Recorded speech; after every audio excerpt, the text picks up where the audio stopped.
If we asked you to picture an amazing archaeological discovery, what would it be? Would it date back 1,000 years or just a few centuries? Would it be massive or small enough to carry in your hands? The truth is, it could be any of those things. Every archaeological find holds the power to amaze, and some of the most incredible ones are right here in this video. Let's dive in. Number 15. The Lady of Barfüsser Church. Well, let's start from a very old but otherworldly story. Back in October 1975, workers renovating the Barfüsser Church in Basel, Switzerland, uncovered a bricked burial chamber beneath the floor. Inside, they found two coffins, one containing only bones and the other holding the remarkably preserved remains of a mummified woman. That woman came to be known as the Lady of Barfüsser Church. Later research identified her as Anna Katharina Bischoff, who was born in Strasbourg in March 1719 and died in Basel in August 1787.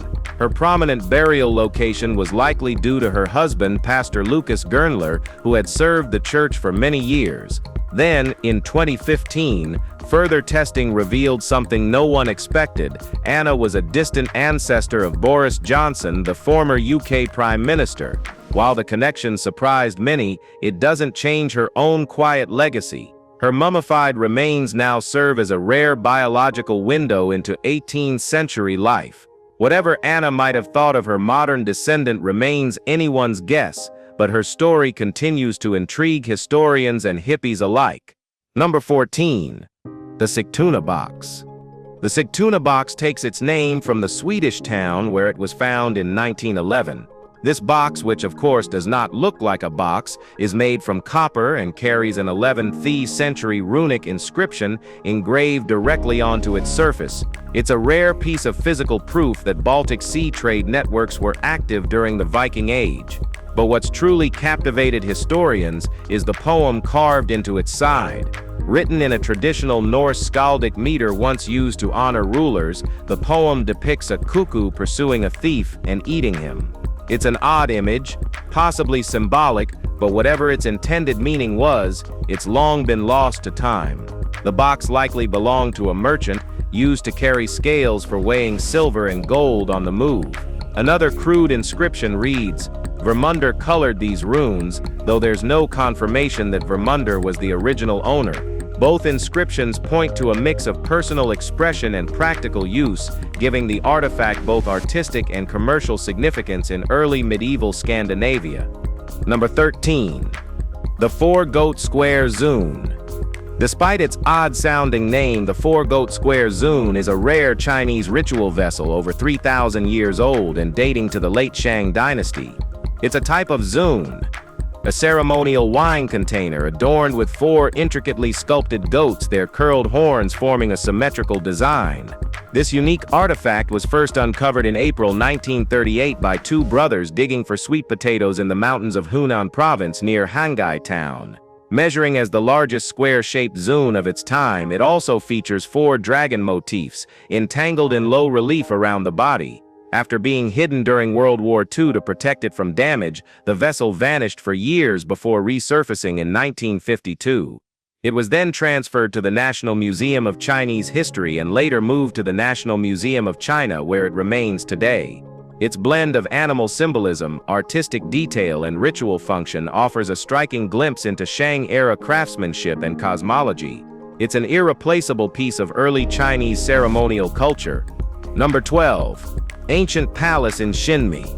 We're going back in 2023, when archaeologists found the ruins of a 4,000-year-old palace in the ancient walled city of Xinmi in central China. Believed to date back to the early Xia dynasty, around 2070 to 1600 BCE, the site sits on the eastern bank of the Zhenshui River and spans a rectangular area of about 17 hectares. This well-preserved city is linked to the Longshan culture, a Neolithic civilization that once spread across modern-day Henan and nearby regions. The palace remains were found atop a rammed earth foundation, measuring roughly 200 feet long and 100 feet wide, over 19,000 square feet in total. Archaeologists discovered evenly spaced holes, suggesting a layout with terraces to the north and south, cloisters on the east and west, and a central courtyard. According to excavation lead Li Ba, this layout helps reconstruct what the palace may have looked like. The discovery sheds light on early Chinese palace architecture and offers rare insight into the political and cultural complexity of Xie-era urban planning. It's one of the oldest structures of its kind ever found in China. Number 11. The Blue Stones of Stonehenge. Stonehenge remains one of England's most enigmatic prehistoric sites, and the origin of its smaller blue stones has puzzled researchers for generations. These stones weren't sourced locally, instead they came from the Preseli Hills in Pembrokeshire, Wales, nearly 200 miles away. How they were transported over such a vast distance over 5,000 years ago is still unknown. But in 2019, archaeologists pinpointed the exact outcrop in the hills where the stones were quarried. The extraction process involved wedging open vertical seams in the rock, carefully detaching each stone. Evidence of man-made stone and timber platforms at the valley floor beneath the site of Carn Godog suggests a highly coordinated operation. These platforms may have been built to support and guide the stones down from the hills. While we now know how and where the blue stones were extracted, the methods used to carry them across Britain, and the deeper reason they were brought all that way, remain big archaeological mysteries. Number 10. The Tomb of Menecrates. The Tomb of Menecrates, aka the Monument of Menecrates, is an ancient cenotaph in Corfu, Greece, dating back nearly 2,600 years to the Archaic period. It was unearthed in 1843 after British forces tore down a Venetian-era fort, revealing the hidden tomb below. Near the tomb stands a lion sculpture, one of the oldest stone lions ever found in Greece. The burial monument once stood in the necropolis of ancient Corcyra and was likely the largest and most prominent tomb in the area. Its identity comes from a Greek inscription found inside, dedicating the site to Menecrates, Corcyra's ambassador to Oenthea, who drowned at sea. His brother Praxamenus traveled from Oenthea to assist in constructing the monument. The tomb, built from soft local limestone, has somehow endured the centuries in surprisingly good condition. Today, it receives regular conservation by Greece's Central Archaeological Council. This ancient tribute reflects both familial devotion and the importance of diplomatic roles in early Greek society. Number 9. The Penrith Hoard. The Penrith Hoard is named after the region of Penrith in Cumbria, England, where it was found across several fields over more than 2 centuries. The staggered timeline of discovery from 1785 to the late 1980s makes it one of the strangest hoard recoveries in British history. The hoard includes silver penannular brooches from the 10th century, a style rooted in Roman Britain but later adapted by Viking artisans. The first brooch, shaped like a thistle, was discovered in 1785. A nearly identical second brooch turned up nearby in 1830. The majority of the collection surfaced in 1989, unearthed by archaeologists using metal detectors. Historians believe the 2 larger brooches were deliberately buried together in 930 CE, but whether the rest were added later or part of a separate deposit is uncertain. The brooches reflect a mix of influence, showing how Roman and Viking aesthetics merged during periods of cultural crossover. Each piece tells a layered story of wealth, status, and centuries-old fashion. Number 8. St. Albans Roman Gold Hoard. In 2012, a newbie metal detectorist found one of Britain's largest Roman gold hoards on private land near St. Albans. The find, later valued at nearly £100,000, included 159 solid gold coins known as solidi. These coins, dating from the 4th century, were minted in cities like Milan and Ravenna under emperors such as Gratian, Valentinian, Theodosius, Arcadius, and Honorius.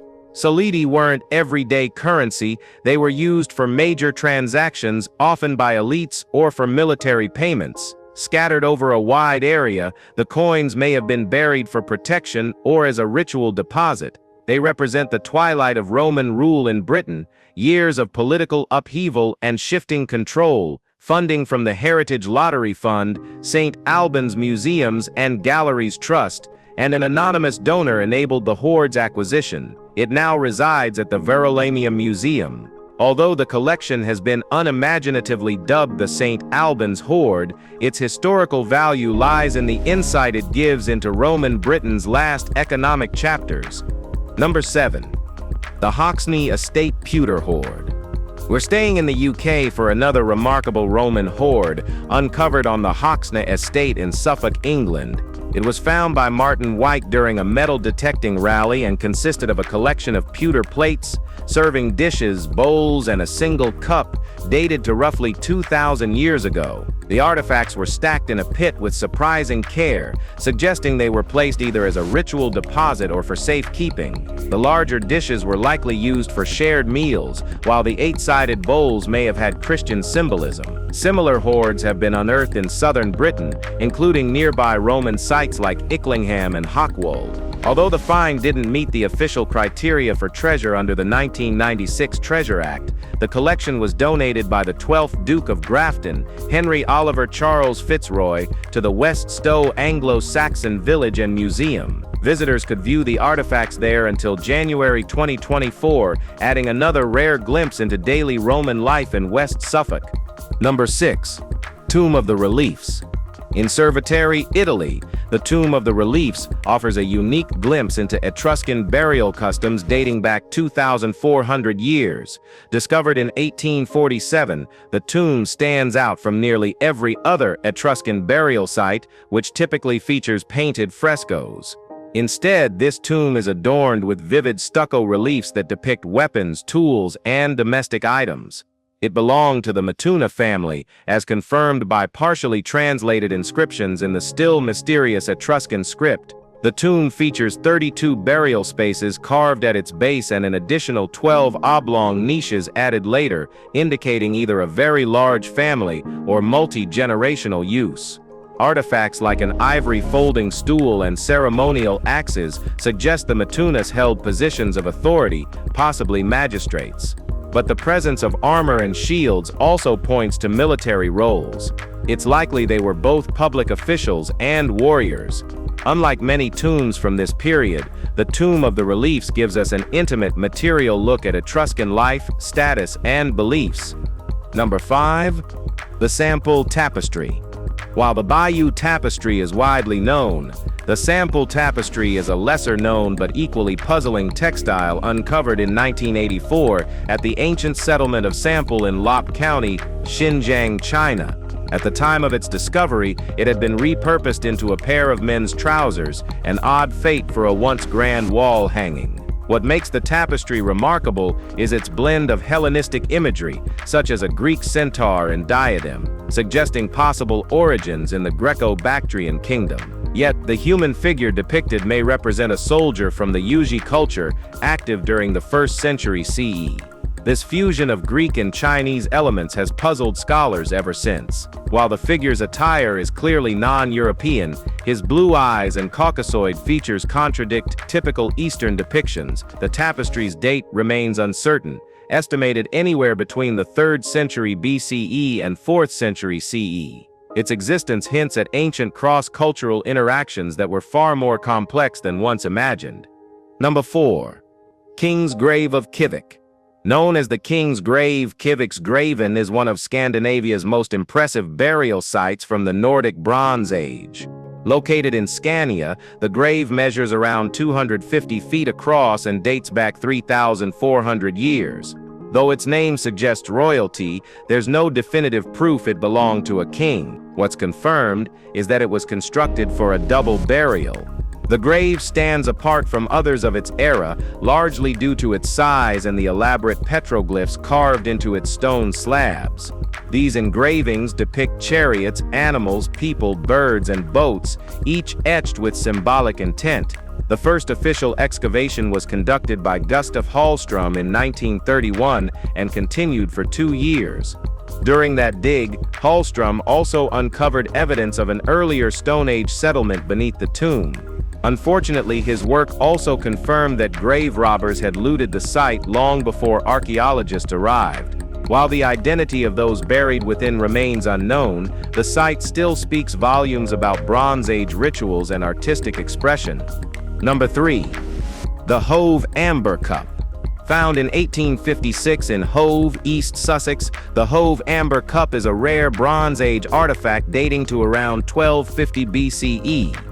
It was discovered inside a large round barrow, but the crude excavation process unfortunately destroyed much of the surrounding archaeological evidence. Only 2 amber cups have ever been found in the British Isles. The other was in Dorset, and their wildly different designs suggest no direct connection. Experts believe the Hove Cup was produced by the Wessex culture, using Baltic amber that would have arrived via early trade routes, possibly by sea.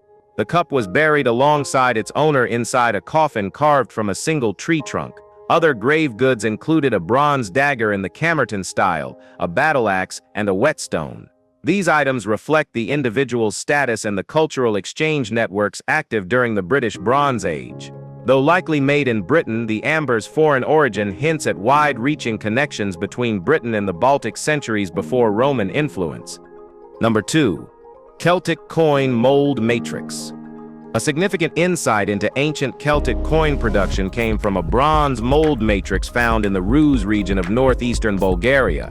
This object wasn't a coin itself, but a mother mold, used to create clay casting molds for mass minting. The mold features a stylized head of Zeus, a motif common on Celtic silver imitations of Philip II's tetradrachms. These imitations, known as the subtle Capard type, circulated across the lower Danube in the late 2nd to early 1st century BCE. The discovery of the mother coin is rare and deeply valuable. It provides a glimpse into the industrial processes behind large-scale ancient minting. Rather than hammering one coin at a time, this mold likely produced templates for thousands of cast pieces. It also shows how Celts blended local iconography with imported Greek styles. This artifact isn't just about currency, it reflects trade, influence, and the economic sophistication of Celtic communities in southeastern Europe during a time of rapid cultural interaction. Number 1. The Stollhof hoard. The Stollhof hoard was uncovered in 1864, high above the village of Stollhof in Lower Austria. Despite the name, it was found nearly 2,500 feet up in the mountains. It's one of the most vital Copper Age discoveries in Austrian archaeology and includes what are still the oldest gold artifacts ever recovered in the country.